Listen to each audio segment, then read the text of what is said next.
नमस्कार। To the points में आप सबका फिर से स्वागत है।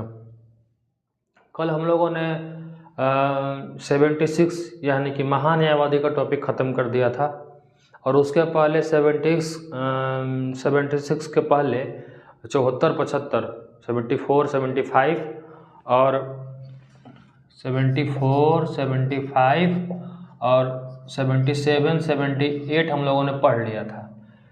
4 अनुच्छेद हम लोगों ने इसके पिछले वाले वीडियो में पढ़े थे और 1 अनुच्छेद 76वां हम लोगों ने कल पढ़ा था महान्यायवादी के बारे में। तो इस तरह से हम लोगों ने 74 से लेकर 78 तक हम लोगों ने कर दिया है। आप सबको पता है कि 74 में प्रधानमंत्री का वर्णन है कि मंत्रिपरिषद होगी, उसका मुखिया जो होगा प्रधानमंत्री होगा, और 75 में मंत्रिपरिषद के और भी जितने मंत्री हैं उन सब का जिक्र है। और उसके अलावा 76 में मैंने बताया है कि महान्यायवादी का जिक्र था, और 77 और 78 ये इसमें बताया गया है कि प्रधानमंत्री राष्ट्रपति को अपनी रिपोर्ट सौंपेगा और राष्ट्रपति जो है प्रधानमंत्री की सलाह से कार्य करेंगे। तो ये इस तरह से 74, 75, 76, 77, 78 जो है वो हमारा टॉपिक ख़त्म हो जाता है। अब आज का जो सबसे इम्पोर्टेंट, बहुत ही इम्पोर्टेंट टॉपिक है दोस्तों, इसको एकदम ध्यान से देखिएगा। इससे सवाल एकदम आना फिक्स तय है। मान के चलिए थोड़ा सा लंबा ये वीडियो हो जाएगा, लेकिन आपको बहुत 2-3 बार देखिए, काफ़ी फायदा करेगा। संसद एक ऐसा टॉपिक है जिससे सवाल आता ही आता है हर एक पेपर में। तो देखते हैं, आज पढ़ते हैं हम लोग संसद के बारे में और इसको आज ख़त्म करते हैं। देखिए, संसद का वर्णन भारत के संविधान में जो 79वां अनुच्छेद है 79 उसमें है। 79वां अनुच्छेद संसद के बारे में है। बताया गया है कि संसद भारत में एक संसद होगी, लेकिन संसद जो है तीन भागों से मिलकर बनता है। अकेले लोकसभा, राज्यसभा, चाहे फिर ये दोनों को मिलाकर ही संसद नहीं होता। संसद के 3 पार्ट हैं। लोकसभा, राज्यसभा तो है ही, जो छूट जाता है, बहुत लोगों को एग्जाम में मिस हो जाता है, वो है राष्ट्रपति। संसद का ये भी अभिन्न हिस्सा होते हैं, राष्ट्रपति भी। तो लोकसभा, राज्यसभा और राष्ट्रपति को मिलाकर संसद बनती है। इसीलिए जब भी कोई कानून बनता है, जो विधेयक लाया जाता है संसद में, तो उसे पास होने के लिए लोकसभा, राज्यसभा से पास होने के बाद अंतिम रूप से कानून बनने के लिए राष्ट्रपति महोदय के पास भेजा जाता है, क्योंकि वो संसद के ही भाग हैं। जब तक उनका सिग्नेचर होगा नहीं, तब तक उसे संसद से पारित हुआ माना समझा नहीं जाएगा। इसलिए संसद के हम देखेंगे कि 3 भाग हुए, लोकसभा, राज्यसभा, राष्ट्रपति। अब देखिए, ये 79 में संसद का जिक्र है। अब 79 में जो संसद है उसके राष्ट्रपति वाले भाग के हम लोगों ने पहले ही पढ़ लिया है। इस भाग को तो हम लोगों ने पहले ही पढ़ लिया है। 2 बचे, लोकसभा और राज्यसभा। लोकसभा, राज्यसभा, तो राज्यसभा का जिक्र अनुच्छेद 80 में है और लोकसभा का जिक्र अनुच्छेद 81 में है। आप ध्यान से इसको नोट करते जाइएगा कि किस अनुच्छेद में किसका जिक्र है। इससे सवाल जरूर आता है कि किस में किसका जिक्र है। तो अनुच्छेद 80 में राज्यसभा और अनुच्छेद 81 में लोकसभा का जिक्र है। हम लोग दोनों का कंपैरिजन करेंगे एक साथ। अगर तुलनात्मक रूप से अध्ययन करते हैं हम लोग, तो हम लोगों को याद करने में सुविधा हो जाएगी, जल्दी हम लोग याद कर सकते हैं। देखिए, तुलनात्मक अध्ययन कितना आसान रहता है और आपको बिना मेहनत के याद हो जाएगा। देखिए, लोकसभा और राज्यसभा जो है उसमें सबसे बेसिक डिफरेंस क्या है कि ये जो है अस्थाई है। लोकसभा अस्थाई सदन है, माने ये परमानेंट सदन नहीं है, जबकि राज्यसभा परमानेंट सदन है। संसद भवन की आप संकल्पना देखेंगे तो संसद एक कभी जो फिलहाल का संसद भवन है वो वृत्ताकार है, जिसमें एक तरफ लोकसभा बैठती है, एक तरफ राज्यसभा बैठती है, और बीच में जो है जो हमारा बना हुआ है उसको सेंट्रल हॉल बोलते हैं। इसमें लोकसभा और राज्यसभा के बीच में जब भी कोई संयुक्त अधिवेशन करना होता है, जब भी कोई विवाद हो जाए, कोई किसी भी विधेयक बहुत दिनों से दोनों में अटका पड़ा रहे, तो संयुक्त अधिवेशन बुलाया जाता है सेंट्रल हॉल में, जिसका वर्णन आर्टिकल 108 में है। हम लोग आगे इसको पढ़ेंगे। कमेंट में आप ये बताइएगा कि संयुक्त अधिवेशन की अध्यक्षता कौन करते हैं। बहुत ही सिंपल क्वेश्चन है, बहुत बार पेपर में आया हुआ है, अब तो कॉमन हो गया है। अब देखिए, लोकसभा अस्थायी है, राज्यसभा अस्थायी सदन है। मतलब क्या हुआ कि राज्यसभा कभी भंग नहीं हो सकती। एक बार राज्यसभा का गठन जब हो गया है तो वो कभी भंग नहीं हो सकती, लेकिन लोकसभा भंग होती है। कभी आपने सुना नहीं होगा कि राज्यसभा भंग हो गई, लेकिन लोकसभा का हर एक 5वें साल भंग होना तय है। हर एक 5वें साल लोकसभा भंग होगी और फिर से चुनाव होंगे। इसके पहले भी भंग हो सकती है, अगर प्रधानमंत्री इस्तीफा दे दें तो लोकसभा भंग हुई समझी जाती है, तो उधर उसके पहले भी चुनाव हो जाते हैं। इसका मतलब कि ये अस्थायी है, इसे भंग कराया जा सकता है और भंग करा के फिर से नए सिरे से सबका चुनाव कराना पड़ेगा लोकसभा में, जबकि राज्यसभा में ऐसा नहीं है। राज्यसभा की सदस्य संख्या और लोकसभा की सदस्य संख्या हम लोग देखते हैं तो राज्यसभा में टोटल 245 सदस्य होते हैं। टोटल 245 सदस्य होते हैं, जिसमें 233 सदस्य निर्वाचित होते हैं, चुन कर आते हैं। आम चुनाव तो नहीं होता, लेकिन किस तरह से चुन के आते हैं ये आपको बता दूंगा मैं। ये अप्रत्यक्ष चुनाव होता है और ये एमएलए द्वारा चुन कर आते हैं। जो एमएलए हैं, जो हमारे विधायक हैं विभिन्न राज्यों के, वो वोट करते हैं और ये चुन के आते हैं राज्यसभा में, राज्यसभा के सदस्य, और उनका कार्यकाल 6 साल का होता है। जबकि यहाँ पे लोकसभा की सदस्य संख्या 545 है और अभी टोटल स्ट्रेंथ मैक्सिमम कितनी संख्या हो सकती है वो 552 पहले थी। ध्यान रखिएगा, 552 पहले थी, अभी जो है वही 585 है, क्योंकि जो 552 में 2 सदस्य बच रहे एक्स्ट्रा हो रहे हैं उनको हटा दिया गया। जो एंग्लो इंडियन सदस्य का मनोनयन किया जाता था लोकसभा में, उसका प्रावधान हटा दिया गया। आर्टिकल 331 में ऐसा प्रावधान था कि 2 एंग्लो इंडियन को लोकसभा में मनोनयन किया जाएगा राष्ट्रपति महोदय के द्वारा, लेकिन मोदी जी ने संविधान संशोधन के थ्रू आर्टिकल 331 को हटा दिया। तो अब टोटल स्ट्रेंथ 550 ही रह गया है। अब 550 में अभी 5 सांसद कम ही है, अभी फिलहाल सदस्य संख्या 545 है। लेकिन यहाँ देखिए, राज्यसभा में 233 निर्वाचित सदस्य होते हैं, अब 12 मनोनीत होते हैं। टोटल 545 245 हो गया।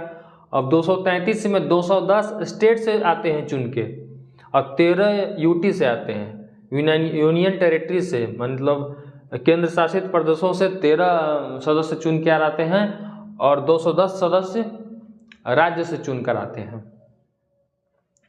लेकिन अभी 233 सदस्य चुनकर आए नहीं हैं, क्योंकि जो 5 सदस्य हैं, 5 सदस्य जो हैं उनकी सीटें पीओके वाले क्षेत्र में चली गई है। पाकिस्तान ऑक्युपाइड कश्मीर जो है, पाक अधिकृत कश्मीर, वहाँ चली गई है। तो ये इसलिए यहाँ पे 5 सदस्य के लिए एक्स्ट्रा सीट रखी गई है। अब 205 ही अभी स्टेट से चुन कर आते हैं। ऐसा हम लोग मान के चलते हैं कि जब कभी हमको प्रदेश हमको मिलेगा कश्मीर वाला, तो वो सीटें भरेंगी। अब चूंकि उस समय ऐसा माना गया था, तो जम्मू कश्मीर एक स्टेट हुआ करता था, इसीलिए इसको ये स्टेट में रखा गया था। लेकिन अभी ये स्टेट नहीं है, तो आप इसको 205 मानिए और इसको इसमें 5 बढ़ा लीजिए, 18 यूटी से आती हैं। 18 यूटी से आती हैं और 205 स्टेट से आती हैं। टोटल मिला के 233 निर्वाचित सदस्य होते हैं राज्यसभा में और 12 मनोनीत सदस्य होते हैं राज्यसभा में। उसी तरह से आप समझ गए कि 545 होते हैं लोकसभा में निर्वाचित सदस्य, इनका जनता द्वारा प्रत्यक्ष निर्वाचन होता है। आप हर एक 5 साल पर चुनाव देखते रहते हैं कि लोकसभा का चुनाव होता है, तो अभी 2024 में होने वाला है। तो इसमें 545 सदस्य हैं। आप कमेंट करके बताइएगा कि बिहार से कितने लोकसभा की सीटें हैं। आप जिस भी स्टेट से देख रहे हैं वहाँ अपने स्टेट की लोकसभा सदस्य की सीटें और राज्यसभा सदस्य की सीटें बताइएगा। अब देखिए, इसके अलावा लोकसभा की और विशेषताएं क्या हैं। इसको निम्न सदन बोला जाता है, लोअर हाउस। इसको बोला जाता है अपर सदन, उच्च सदन, अपर हाउस। इसको बोला जाता है जनता का सदन, पीपुल्स हाउस। इसको बोला जाता है शिक्षितों का सदन, मान एडुकेटेड पर्सन्स का हाउस। ऐसा इसलिए बोला जाता है कि चूँकि इसमें अमूमन पढ़े लिखे सफल लोगों को ही लिया जाता है, लोकसभा का राज्यसभा का सदस्य बनाया जाता है, जो काफ़ी अच्छे वकील हैं या फिर पत्रकार हैं, वैज्ञानिक हैं, उनको लिया जाता है। कभी कभी कला क्षेत्र से भी लिया जाता है, जो अच्छे लेखक रह चुके हैं। कभी कभी अभी तो सचिन तेंदुलकर को लिया गया था खेल के क्षेत्र में अच्छा करने के लिए। मतलब शिक्षित होने का मतलब है कि किसी न किसी क्षेत्र में उन्होंने अच्छा मुकाम हासिल किया है, उनको राज्यसभा का सदस्य बनाया जाता है। इसलिए इनको शिक्षितों का सदन कहा जाता है। अब मैं ये प्रथम सदन है, ये द्वितीय सदन है। लोकसभा प्रथम सदन है, ये द्वितीय सदन है। उसके अलावा मैंने यहाँ लिख रखा है, आप इसको ध्यान से देखिएगा, ये एग्जाम में अक्सर आता है, आपको ट्विस्ट कर सकता है। लोकसभा का कार्यकाल फिक्स नहीं है, जैसा मैंने ऊपर बताया, कभी भंग हो सकता है, ये फिक्स नहीं है। लेकिन लोकसभा के एमपी का कार्यकाल फिक्स है 5 साल। लोकसभा के एमपी का कार्यकाल 5 साल फिक्स है, लोकसभा का कार्यकाल फिक्स नहीं है। जब लोकसभा भंग हो जाएगी तो एमपी की सदस्यता स्वतः चली जाएगी। जब तक भंग नहीं हुई है तब तक 5 साल उनका कार्यकाल है। लेकिन राज्यसभा का कार्यकाल अनलिमिटेड। मैं इसलिए इसको जानबूझ के लिखा हूँ, क्वेश्चन में अक्सर आता है कि राज्यसभा का कितना कार्यकाल है, तो यहाँ राज्यसभा का कार्यकाल क्वेश्चन में दिया है, लेकिन कई बार स्टूडेंट कन्फ्यूजन में राज्यसभा के सदस्य का कार्यकाल समझ लेते हैं और 6 वर्ष टिक मार देते हैं। ऐसा नहीं है। राज्यसभा के सदस्य यानी कि एमपी का कार्यकाल 6 साल है, लेकिन राज्यसभा कभी भंग नहीं होती। जब कभी भंग ही नहीं होती है तो इनका कार्यकाल अनलिमिटेड हो गया। ये आपका आंसर होना चाहिए। तो जब ये आप सोचिए कि जब 6 साल का कार्यकाल है तो अनलिमिटेड कैसे हो गई, क्योंकि हर एक दूसरे साल 1/3 सदस्य रिटायर करते हैं और उनके स्थान पर नए सदस्यों की नियुक्ति होती है।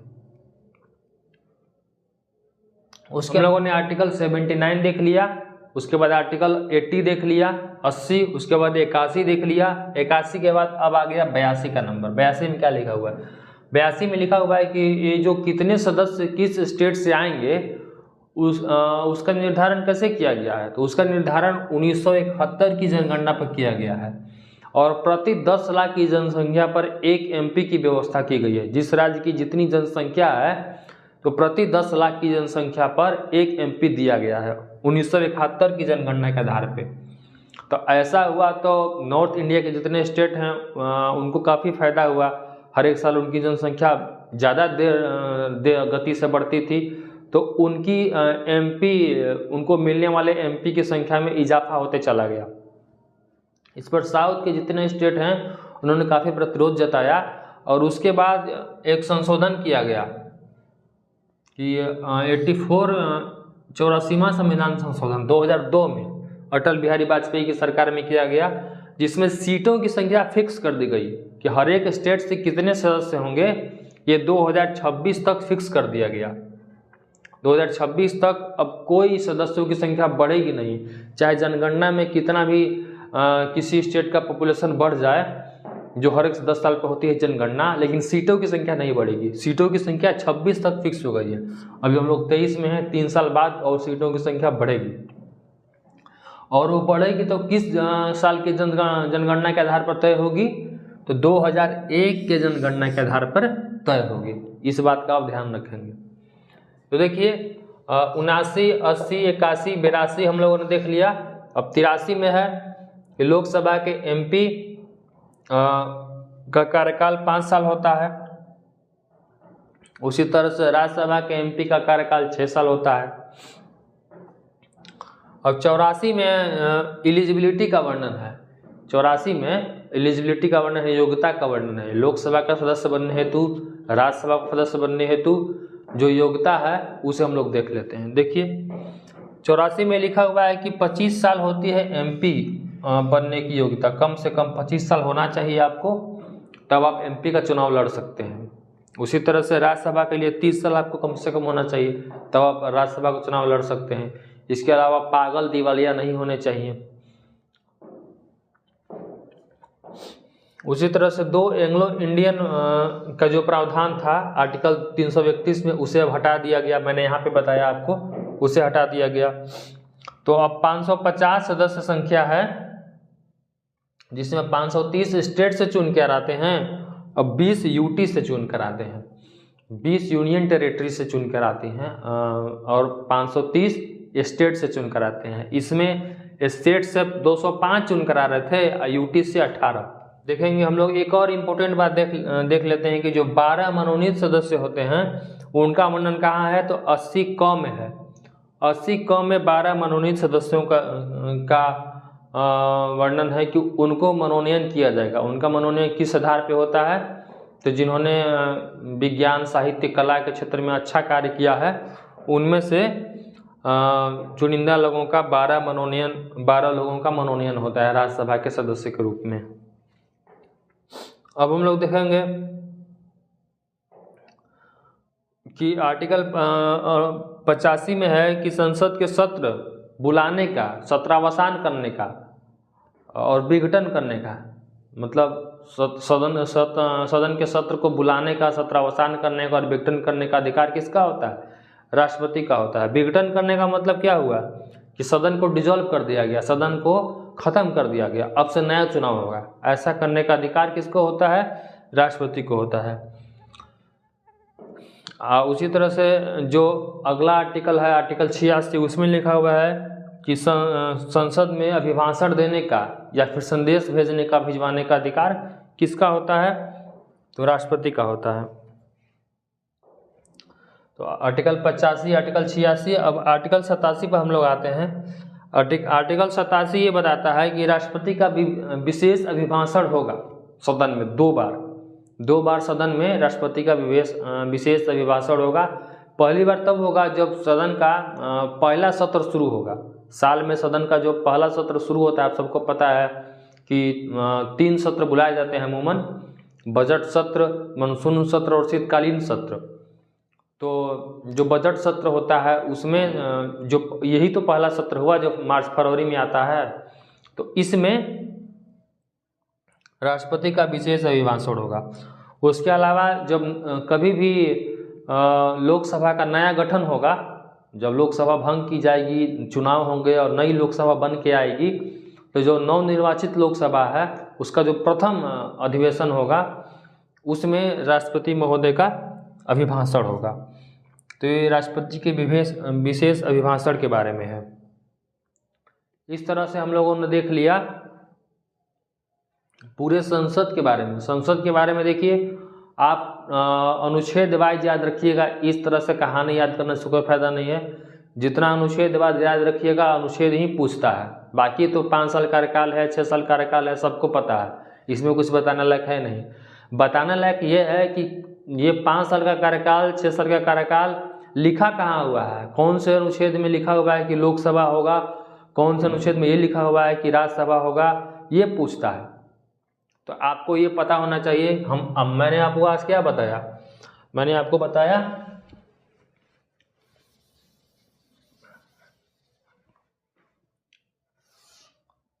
79 अनुच्छेद, 79 के बाद 80 अनुच्छेद बताया कि राज्यसभा, 81 अनुच्छेद बताया कि लोकसभा होगा, 82वां अनुच्छेद बताया कि 71 की जनगणना के अनुसार फिक्स कर दिया गया है सदस्यों की संख्या।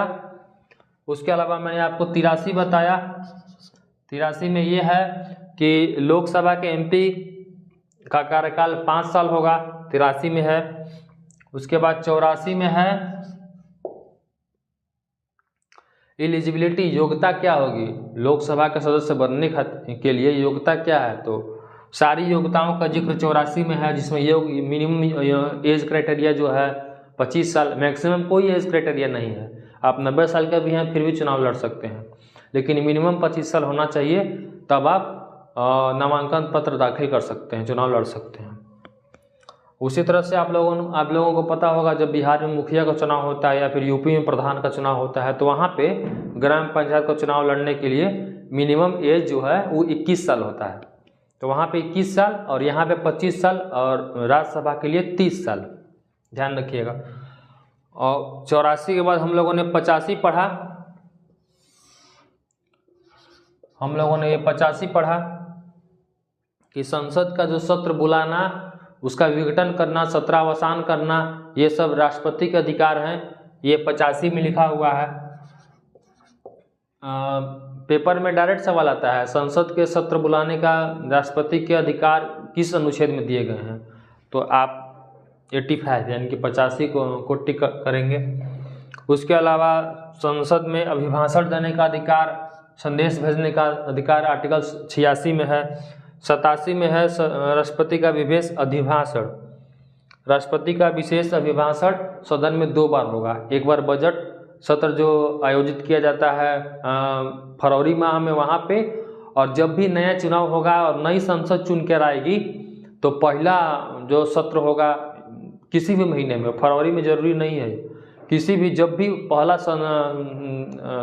अभिभाषण होगा तो वो किसी भी सदन का जो पहला सत्र आयोजित होगा वहाँ पे होगा। तो ये 2 क्राइटेरिया हैं। तो हम लोगों ने इस तरह से आज 1 2 3 4 5 6 और 3 9 अनुच्छेद हम लोगों ने पढ़ लिया। 9 अनुच्छेद, 9 का 9 अनुच्छेद आपको याद होना चाहिए। हम लोगों ने आर्टिकल 1 से लेके आर्टिकल 87 तक जितने भी महत्वपूर्ण अनुच्छेद हैं सबको हम लोगों ने पढ़ लिया। इसमें सारे के सारे लगभग महत्वपूर्ण अनुच्छेद ही हैं, कोई छोड़ने लायक है नहीं। ये हमको लगता है कि 87 में मुश्किल से 7-8 अनुच्छेद ही होंगे जो छोड़ने लायक होंगे। सारे को मैंने पढ़ा दिया है। पूरा वीडियो रिवाइंड करके फिर से देख जाइएगा, शुरू से लेकर अंत तक। जो जितने भी पॉलिटी का प्लेलिस्ट में जो भी वीडियो है सारा देख जाइएगा। आपको अनुच्छेद 1 से लेके 87 तक आज पूरा क्लियर हो जाना चाहिए। देखते जाइए। धन्यवाद।